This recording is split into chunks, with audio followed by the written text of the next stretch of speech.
My name is Gracie. I am 27 years old. I am a housewife and an office worker with a position.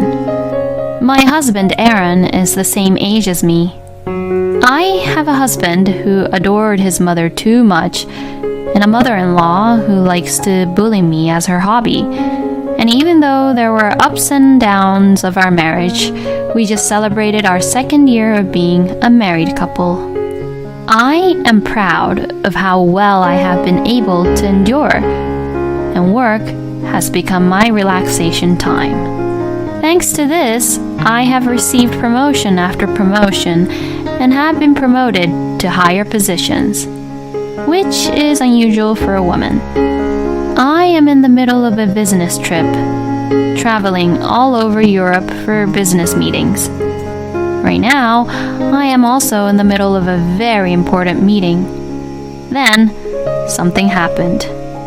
As soon as the meeting started, my phone, set to silent mode, started vibrating.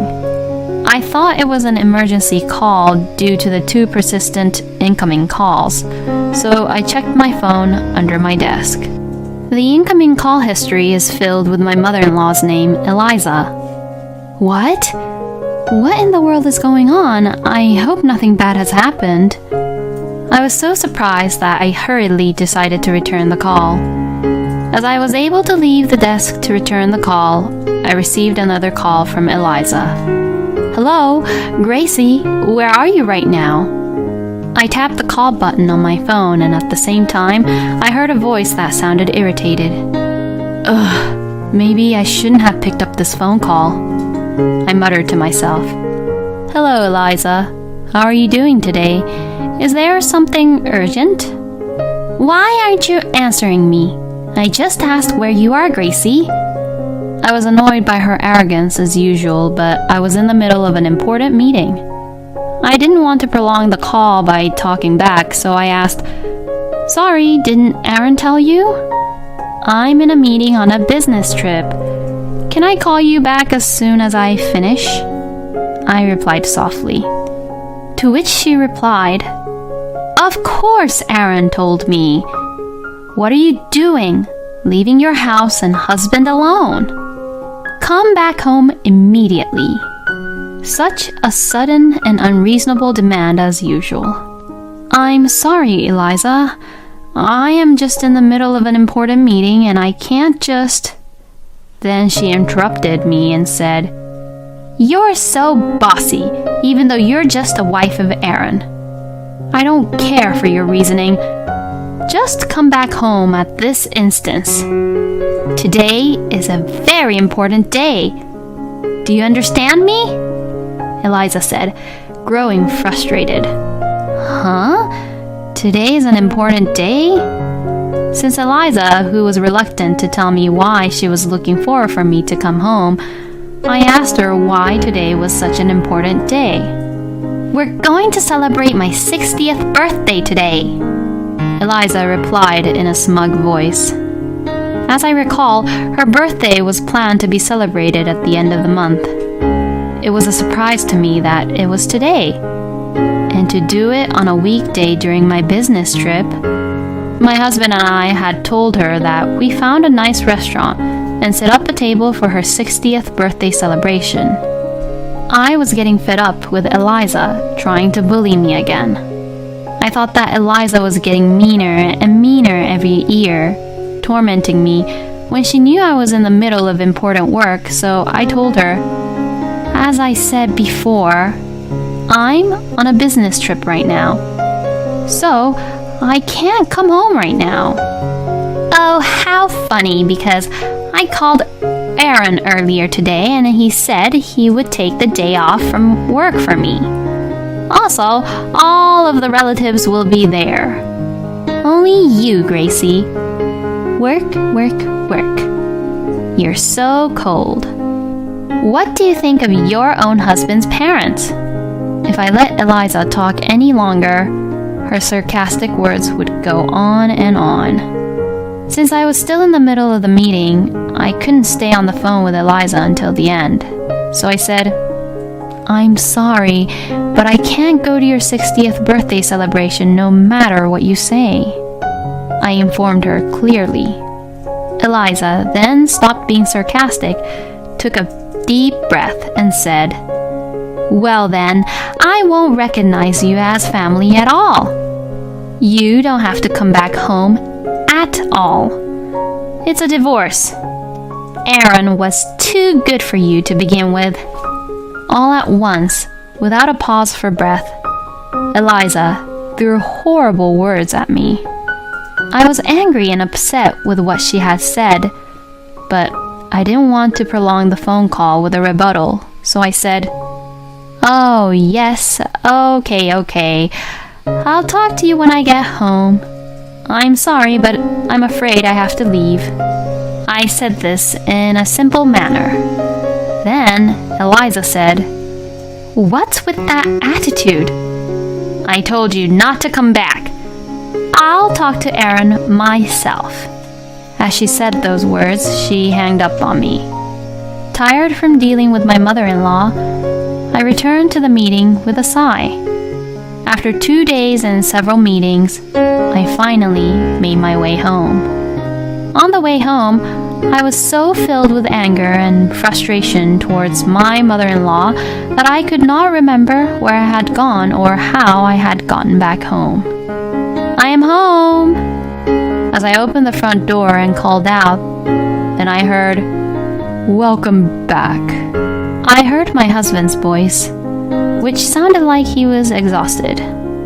I took off my heels and went straight to the living room, leaving my luggage at the doorway to find a pile of cardboard boxes. Then I saw my sweaty husband duct taping the boxes. What's with the boxes?" When I asked him, Aaron told me that they were all of my belongings. From Aaron, I heard that Eliza had really held her 60th birthday celebration the day she called me without me. She told me that I, her daughter-in-law, had neglected Eliza's 60th birthday celebration, and that she had been treated arrogantly by me over the phone and so on. After that, she even told all of the relatives that she was going to make me get a divorce from Aaron and send me back to my parents' house because I was being a such cold wife who was not worthy of her son. Thinking that this sounded like something my mother-in-law would do, I asked Aaron, "And then what happened? So your mother told you to get a divorce and you agreed to it?" "No, I didn't exactly agree to it, but she told me to pack up your stuff and I didn't have any other choice but to do so. What can I do about it?" Aaron stopped putting duct tape on the boxes and answered in a slurred voice. "What? Does that mean you didn't argue with your mother?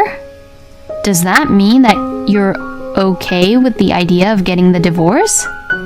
Aaron said that his father Alex also told him, "If Eliza gets in a bad mood, I'll have a hard time, so you better listen to what she has to say." So he readily accepted the divorce. What in the world is he doing accepting the divorce so easily? What is it with Aaron's family? A father who is controlled by his wife and a son who adores and obeys his mother.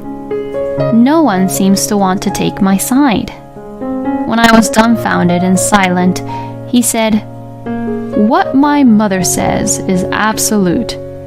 It's just until my mother's mood is back to normal and things cool down. Yes, it's just a sham. This divorce is a sham. I'll come for you when things cool down." He pleaded me with begging eyes. I want Aaron to use that eyes to his own mother. How is it that a big man like Aaron is so seriously afraid of his mother? Oh my gosh, there's no way in saving you. I almost felt self-loathing, wondering what was so good about this person that I had married him. But then I thought, wait a minute, maybe this is a good chance for me. To think about it, even if I stayed with Aaron, Eliza would just continue to torment me and always corner me into getting a divorce from Aaron. Then maybe I was very lucky to get a divorce from Aaron without much of trouble. And I have enough income to support one husband.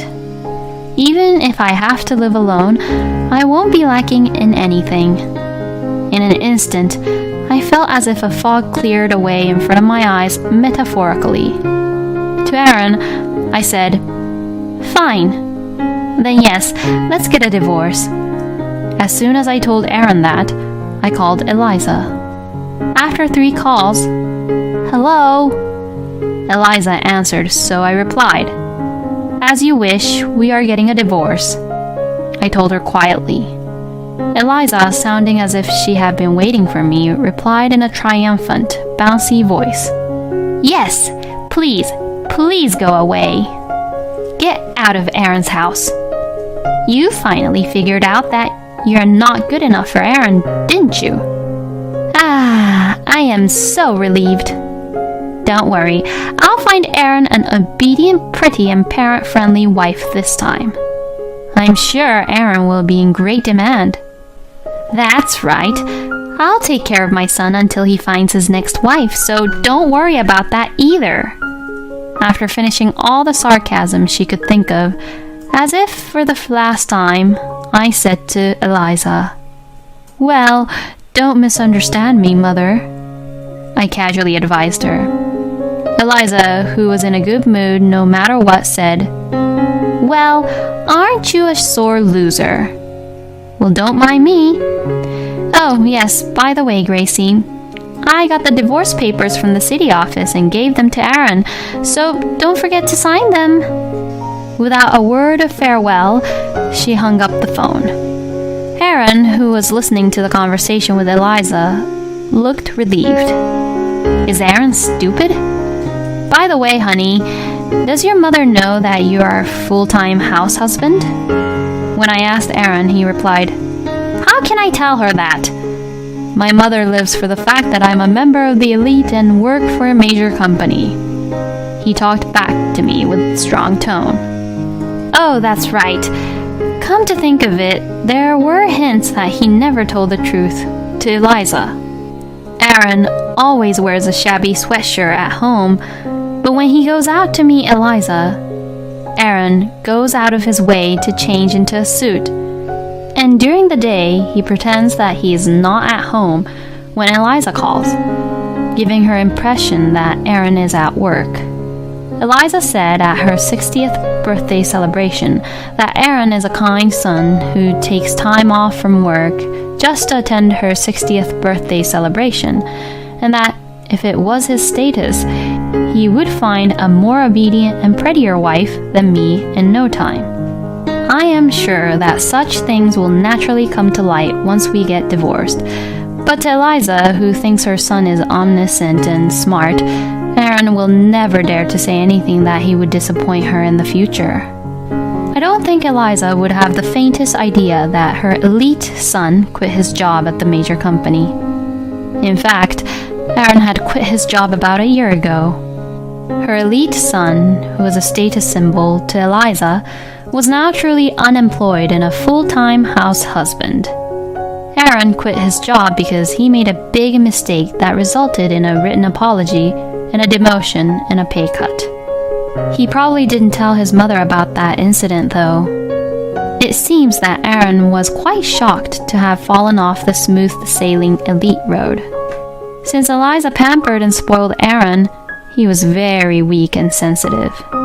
When Aaron had to write his report on the mistakes he made, he felt palpitations and nausea just trying to go to the office, and he couldn't even leave the house, let alone go to work. At first, Aaron called in to report absences and applied for paid holidays, but eventually he stopped calling in and the number of unauthorized absence increased, and then he got fired from his job. Now, it seems that Aaron has no intention of finding another job, and he was depending heavily on my income. Aaron is still unable to tell Eliza this fact because he knew that Eliza will be very much angry and upset with him if he told her. I am a little disappointed that I can't see how Eliza will react when she finds out about the situation after I leave. I'm sure she will probably be shocked to the point of having a stroke though. However, it's not my problem anymore. Aaron told me, "This is just a cover to convince my mother, okay?" He handed me the divorce papers, which I submitted immediately. Then I signed a contract for my new apartment and moved in as soon as possible. 1 month later, I received a phone call from my ex-mother-in-law, Eliza, whom I thought I had cut ties with. I wondered what she wanted to see me about now, but I answered, "What do you want from me now? Aren't you glad that you got rid of me?" As I answered sarcastically, she replied, "Well, you're still the same. Just listen to me." Eliza began to talk to me in the same tone as usual. It was about Aaron. After I left from the divorce, Eliza went to Aaron's apartment several times to do household chores, but whenever she went there, Aaron was just there hanging around in his room. There is no sign of him going to work. It didn't look like he was sick, so she asked me if I had any idea what was going on. I suppressed the urge to burst out laughing and replied, I see." I replied nonchalantly, "Well, of course he's like that. Because Aaron has no intention of working at all ever again." As if Eliza had forgotten that she was the one who had kicked me out, she asked, "Gracie, can you do something about it?" "Why should I? You didn't want me to be in your family and wanted nothing to do with me." She was so selfish to ask me for something only when it suits her, after having mistreated me for a very long time. Then she said, "Well, I was wondering if you said something to hurt Aaron before you left." I wondered how much she wanted me as the bad guy. Does this person not think that there's a problem with her son and not me? I'm the one who was hurt, you know. "Oh, really? You only married Aaron because you could live a luxurious life with him, right? So what is so hurtful about getting divorced?" Eliza looked at me as if I had married Aaron for his money. She should quit sleep talking. Huh? You must be joking me. I was the one who supported Aaron financially during our marriage. I was the one who provided for you. To tell you the truth, I couldn't afford to live extravagantly because of Aaron. I was fine with the divorce, but shall I file Aaron for alimony? Eliza couldn't believe what I said and said, "How dare you? Making up something like that. Gracie, you just forgot to ask for the alimony, didn't you? Aaron has a higher income and position than you. Don't be so unreasonable. If you just want money, Aaron can pay whatever you want. After all, Aaron is a super elite working for the major company." Eliza replied back with a crazy argument. Maybe Aaron hasn't told Eliza the truth yet. If so, I didn't want to tell Eliza about what Aaron is still hiding from her because it sounds like I'm just tattletaling, but it was a chance to see how Eliza would react when she found out about this situation. I thought it would be a good opportunity to get back at her, so I told her, "Your proud son's a full-time house husband. He quit his job a long time ago." "What? You are lying." Sure enough, Eliza could not accept my words. She raised her voice so loudly that I thought she might tear my eardrums. I took my phone away from my ear for a bit and said, "Why don't you check with the company anyway? You'll know who is telling the truth." Eliza became silent for a moment. "Well then, what if... If that's true, how are we going to live? I can't take care of my son with just my pension. And no one will marry my son because he is unemployed. What are we going to do?" Her voice was obviously toned down, and it was working. My face was starting to grin. "What shall we do?" Eliza was silent again for a moment, then babbled something back and forth with the person who was beside her. Then she said, "Hey, Gracie, will you please come home?" I wondered what she was suddenly saying, but I said, "No, we're already divorced. I wouldn't come back to your family if heaven and earth turned upside down." Then I heard someone near Eliza making a fuss. "I told you that I would come get you back when things cooled down." I heard someone shouting. It seemed to be my ex-husband Aaron's voice. "Yes, yes, yes, yes. You could remarry my son again, you know." "What are you talking about?" "No way, I wouldn't do it for the world." "Don't joke about this, Gracie. Think it seriously, okay?" I made sure to remind her not to regret it the last time we talked on the phone, and I don't want to be involved with a son who loves his mother too much or have any more toxic mother-in-law relationship ever again. I did what you told me to do, so could you please stop changing your mind so much? But there's a bit of a verbal jousting thing going on here. It's not like you take my words this seriously. You've been talking back to me with a nonchalant look on your face no matter what I said, haven't you? I didn't think you'd actually divorce my son, you know. I guess Eliza didn't think I would refuse this offer so firmly. In response to Eliza's bitter excuse, I told her, well, I was just putting up with it. Besides, Aaron packed up my stuff and kicked me out without any of my say in it. I lashed out at her angrily, citing each of the things she had done to me. You see, that was just a prank. Yes, it was just a prank. When Eliza still tried to get away with it, I said to her, "Prank, huh? I think it's even worse than that." I was so fed up and with her that I knew there was nothing I could say to her. I looked down at my arm and saw my watch, which was about to turn 1 o'clock in the afternoon. My lunch break had been ruined by this futility. Eliza, are you done now?" As I called out to her, she said, "What? Gracie, what did you say?" She disgusted me with her sweetened voice.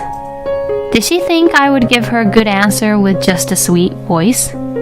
Thinking that I would never live up to her expectations, I said, "I'm going to hang up now. I have another meeting in a few minutes. I have to look over some documents." As I took the phone away from my ear, but Eliza kept saying, "Wait, wait, Gracie.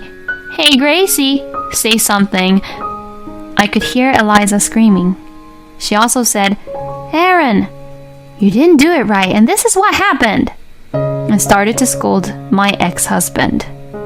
In the end, Eliza probably blames others for everything that doesn't go her way. It made me sick just listening to her, so I mercilessly tapped the end call button and blocked her number. After that, "I want to come back to get you." Aaron contacted me like that. Since he was too persistent and it was a good opportunity, I asked my lawyer to compensate him for alimony. Aaron's family was maybe weak to lawyers, because they immediately paid the alimony in a lump sum. It seems that the money was advanced by my ex-parents-in-law. Because of this, Alex and Eliza were irritated with Aaron and told him every day to find a job and work, which Aaron is fed up with. I wonder where the former elites have gone. It seems that Aaron returned to his parents' house because he could not pay the rent of the apartment. Aaron blames his parents for making him divorced, and it seems that he is using up their pension and retirement savings. Like parents, like child. They seem to be blaming each other for each other's sins and refusing to reflect on their own actions. By the way, they're planning to go apply for welfare soon. I hope that the government will make an effort to correct Aaron's family's personalities while they still can, because it is impossible to be selfish with the government. As for me, my proposal at the business trip was accepted and a new major contract was signed. I have been promoted again with higher salary, and I am living a rich bachelorette's life without being tormented by any in-laws or being dependent on my salary from a family member. If I ever have the opportunity to get married again in the future, I would definitely do a background check carefully to avoid a husband who loves his mother or to avoid crazy in-laws.